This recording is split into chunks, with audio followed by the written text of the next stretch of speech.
The oversight organization and the types of activities it regulates for the business entities are clearly specified in the Entrepreneurship Code. Unapproved oversight actions against entrepreneurs are prohibited.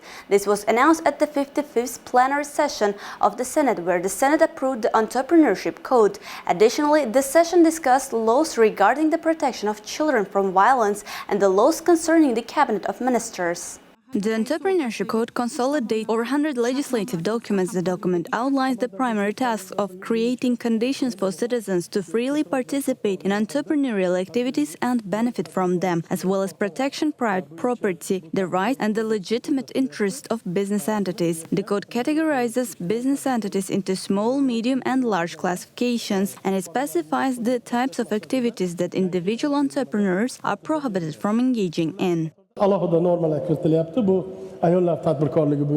Listing regulations have been introduced concerning women's entrepreneurship and youth entrepreneurship. If the individual in charge of the enterprise is a woman, or if women hold a 50% stake in the business, it qualifies as a women's enterprise. Similarly, if the same criteria apply to young individuals, the enterprise is classified as a youth-owned venture.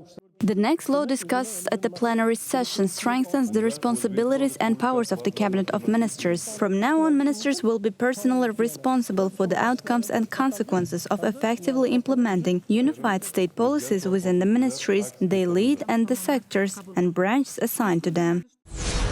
In the last 3 years, over 2,000 citizens have been stripped of their parental rights by the courts, 86% of whom were held accountable for refusing to fulfill their parental duties. This was mentioned during the discussion on the law on the protection of children from all forms of violence, which was reviewed and approved by the Senate. The document clearly defines what actions towards children are considered violence. According to analysis, parents commit most cases of violence against children. From now on, legal accountability will also be applied to them. Our legal framework incorporates measures such as determination and limitation of parental rights within the civil context. Administrative accountability is enforced to ensure vigilance in upholding these standards. In cases where children face psychological or physical abuse from a parent, temporary separation may be warranted for the child's protection.